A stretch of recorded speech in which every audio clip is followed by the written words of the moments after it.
Most recently আমি বোধহয় একটা ভিডিও দেখছিলাম যেখানে সোশ্যাল মিডিয়া থ্রুতেই জানতে পারলাম যে জয় এবং বীর দুজনের মধ্যে একটা নাকি খুব ভালো বন্ডিং আছে, খুনসুটি আছে দেখা হলে।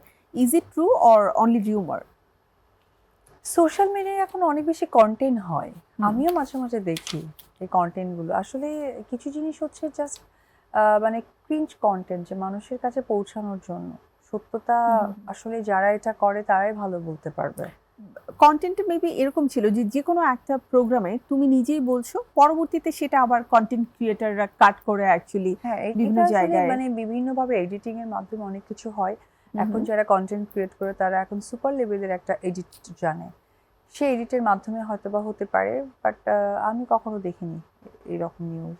আচ্ছা, নেক্সট যখনই স্ক্রল করে আমি পাবো ডেফিনেটলি তোমাকে পাঠিয়ে দিব। শেয়ার করো প্লিজ। এই ধরনের ঘটনা কি কখনো ঘটেছে যে দুই ভাই একসাথে আছে? হ্যাঁ, ঘটেছে। বাট ওইটা নিশ্চয়ই তোমরা চাও যে সোশ্যাল মিডিয়া থেকে একটু বাইরে থাকুক, কারণ যারা কন্টেন্ট ক্রিয়েট করে তারা তো দেখা যায় খুব মুখরোচক গল্প তৈরি করতে পছন্দ করে। অনেক কিছু।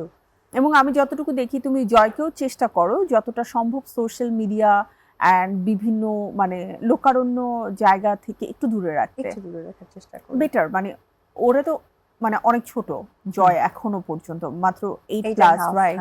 সো এই সময়টাতে আসলে ওরা অনেক কিছু না দেখাটাই বেটার, স্পেশালি আমাদের যে গ্যাদারিং গুলো আছে সেটা। আচ্ছা, দেখো আগে যেটা হয়েছিল একটা হেলদি কম্পিটিশন ছিল ইন্ডাস্ট্রিতে ধরো যে মানুষগুলো এখন আমাদের কাছে একদম স্মৃতির মণিকোঠায় আটকে আছে। আমি একটু সিনেমা কেন্দ্রিকই কথা বলি। তোমার ধরো শাবনূর আপু, মৌসুমী আপু, পূর্ণিমা আপু, পপি আপু, এই চারজন মানুষের মানে একদম বলতে গেলে একদম টপ অফ দ্য ওয়ান কাজ করেছে। তারপরে ধরো আমি কাজ করেছি, আমার সাথে তখন আমার ওই সময় সাহারা ছিল, রেসি ছিল, আরো অনেকেই কাজ করেছে। সামটাইম পূর্ণিমা আপু আমার সাথে কাজ করার সুযোগ হয়েছে। তার পরবর্তীতে ধরো মাহি এসেছে, পরি এসেছে। কিন্তু তারপরে যখন কেউ একজন কাজ করতে স্টার্ট করলো তখনই না নোংরামি স্টার্ট হয়ে গেল, একদম নোংরামি। মানে লাইক এরকম যে কাজের ব্যাখ্যা বা কাজের ফোকাস থেকে না ব্যক্তি জায়গাগুলো প্রেজেন্ট হওয়া শুরু হয়ে গেল। কারণ কি, দেখো মানুষের জীবনে যে কোনো কিছুই ভালো হতে পারে, মন্দ হতেই পারে, এটা অস্বাভাবিক কিছু নয়।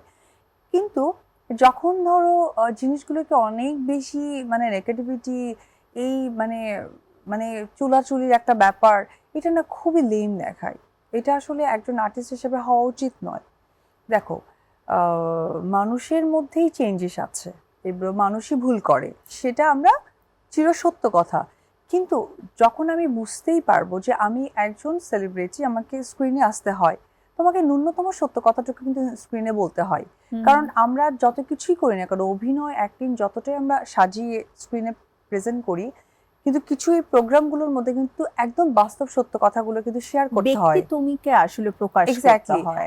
যেমন হচ্ছে যে আমি যেমন আমার মা বোনদের সাথে, ফ্রেন্ডসদের সাথে যে সত্য গল্পটা করব, এই প্রোগ্রামগুলো কিন্তু সেই প্রোগ্রামই যেখানে আমি দর্শকদের সাথে সত্য কথাগুলো বলবো।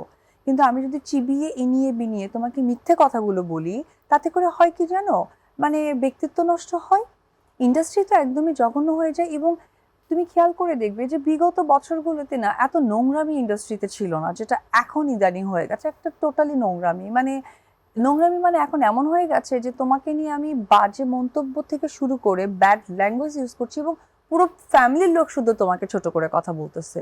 মানে ইন্ডাস্ট্রিটা এমন একটা জায়গায় চলে এসেছে, মানে একটা ছোট একটা জায়গা বিলং করার মতো, যে ঝগড়াঝাটি আমি ক্যামেরার সামনে ইচ্ছা মতো বলে যাব, হোক সেটা তোমার টিভি পর্দা, হোক সেটা তোমার নিজস্ব ফেসবুক ওয়াল, কিন্তু করে যাব। এতে করে হয় কি, ব্যক্তিত্ব জায়গাটা ছোট হয়। কারণ এত কাজ করেছি, এত হিরোইনদেরকে ফেস করেছি, হ্যাঁ এত হিরোইন ফেস করেছি, এত কাজ করেছি, আমার বাপের জন্মে এত নোংরামি দেখিনি যে নোংরামি এখন ফেস করতে হয়।